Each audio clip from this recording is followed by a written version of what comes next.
welcome to this next in a series of studies that we're doing on the history of the church. I'm Shaw Coleman from Carter's Lane Baptist Church.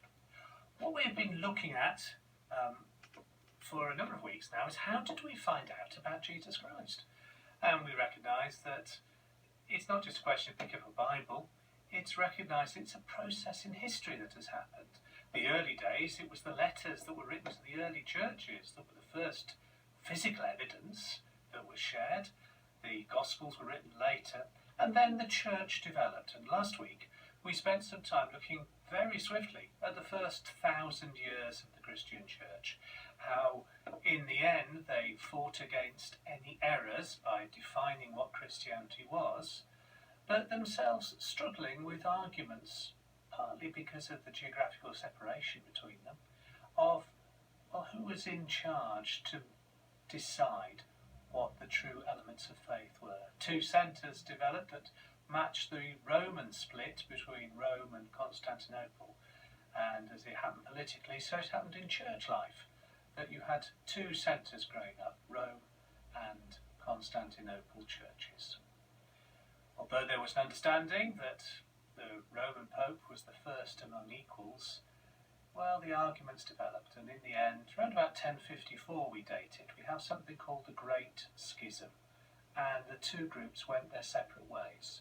The Orthodox churches, based around Constantinople, and extending into Egypt, the Coptic churches, the Serbian churches, the Greek churches obviously, and later, and probably the largest, the Russian Orthodox Church, whilst in the West, Catholicism prevailed, centred on the Pope. Or did it? The first 400 years after the Great Schism started to lay the seeds for what would be the next big division in the Christian church. We call it nowadays the Reformation, because it was, I suppose, reforming the church. The difficulty was that although there are many, many lovely people in Christian history who were faithful to their Lord, inevitably in any human institution there were the possibilities of problems. Part of it was arguments about who was in charge. At one stage, believe it or not, there was not one pope, not two popes, but there were three different popes at the same time back in the, within a couple of hundred years of the Great Schism. So that was part of the problem. One of the popes was based in d'Avignon, and the famous song "Sur le pont d'Avignon, l'oreille dansait."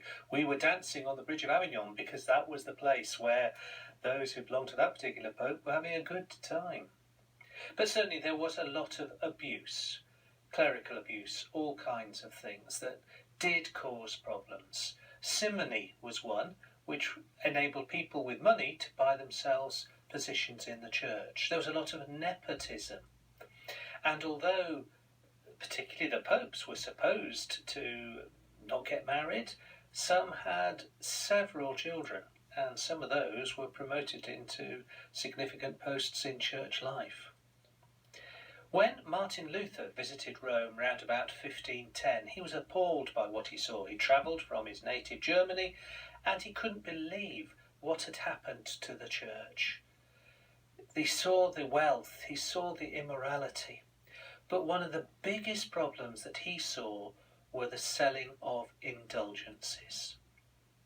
Now, these were, let's be honest, a clever scam, because the way they worked was that if you bought an indulgent for a deceased family friend or whatever, then you could get so many years off purgatory, so that the Catholic belief that your soul was purged before you went to heaven itself would be a long time for some, but you could shorten it if you made a monetary payment to the Pope.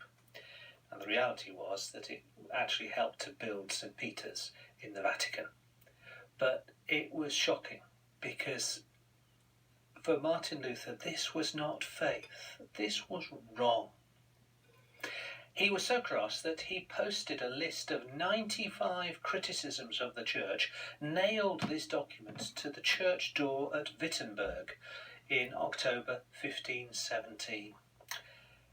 Suffice it to say that he would be a marked man, and the next 4 years were pretty bad and led to his excommunication from the church. However, he had lots of support, political support, particularly from the German princes, who decided that they actually liked what he was saying because they were fed up of paying money to Rome, which they would never see, and which was such a long way off anyway. Travel was very, very difficult. What was the point? So they protected Martin Luther as he developed his new ideas that were to lead to the Protestant Reformation, the protesters against the teaching of the Catholic Church. So a lot of people start to get very excited, but they started to have differences. They knew what they didn't like, but they couldn't agree on what it should be like. It's summed up quite nicely in the phrase baptism, Eucharist and ministry. There were different views about being baptised, there were different views about Holy Communion, and there were different views about who could be in charge. And so the Reformation took place, but started to take different strands. The questions about baptism, where there was the Radical Reformation, led by Anabaptists, but that simply means rebaptised, who believed that baptism should be a sign of faith, and therefore you were baptised when you understood what you were doing. Interestingly, both Lutherans and Catholics were to go on to get rid of these Anabaptists by drowning them in the river. Well, they wanted a lot of water. The question of communion still was touched by the views that the Catholic Church had, that it should only be administered by a priest. And certainly John Calvin, who was a second generation reformer, had some very strict rules about who should be taking responsibility in churches. Whereas the Radical Reformation, the Anabaptists, the Baptists, the Mennonites, saw that communion was something that was shared by the whole family and didn't need to be led by a priest. For others, it had to be somebody who was ordained who led communion. And here's the other thing about it. Was Holy Communion something that was to be the enactment of what had happened on Maundy Thursday? Was it signifying it, as one of the reformers of Zwingli used to say, or was it more of Luther's idea, which still kept the Catholic, that the body and blood were actually represented by the bread and wine? They had become the body and blood of Christ, and there were key differences about that. So on the question of baptism, on the question of communion, on the question of who was in charge, there were going to be a number of big differences. We'll return to those differences in a moment, but just to say that remember that Luther was trying to reform the Catholic Church as a Catholic, and certainly Catholicism also recognised the problems. We sometimes refer to this as the Counter-Reformation, that it was a response from the Catholics to what the Protestants were doing and saying. In part it was, but it's also true to say that the Catholics were also trying to sort this out. One of the key people was the founder of the Jesuits, Ignatius Loyola, and he certainly was very concerned to see the Catholic Church back on the right track. But those differences persist, and as I've tried to show in this next diagram, it caused all sorts of changes. There were those who followed the Lutheran ideas, there were those who followed the Calvin ideas, and there were those who followed what we refer to as the Radical Reformation. But even then, splits were still to happen. And don't forget, the Church of England has a very different view again, because Henry VIII, effectively in his Reformation, changed it so that all that really happened was that instead of a pope in charge, it was the monarch. And that's the situation for the Church of England still today.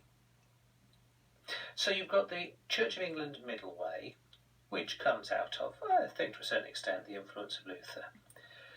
But the Church of England, as it went along, found that it got some people not happy with what it was doing, that it had lost its way. And John Wesley in particular felt this needed putting right. He called people together for methodical Bible study. That's why they were called Methodists.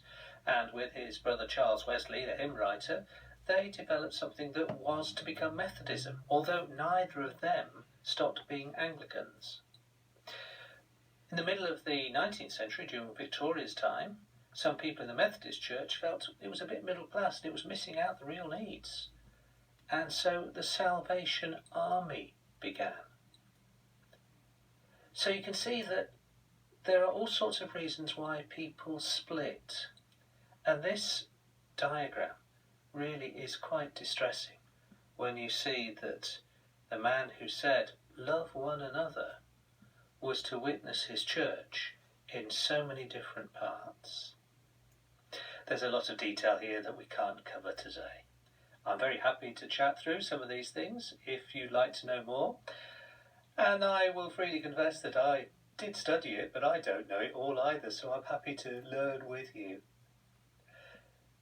Next time, we're going to have a look at the Baptist contribution in particular, and to ask what it is that caused people to break away from the more mainline thoughts. And, well, Baptists themselves have their own checkered history of division and split. I can't say it often enough, though, that there is still hope. Yes, there were the divisions, and sometimes the divisions were important because they did highlight things that maybe were being forgotten, maybe were being lost. Thank you for being with me today. As I said, please do come back to me if you've got any thoughts or comments. And in the meantime, do take care of yourselves.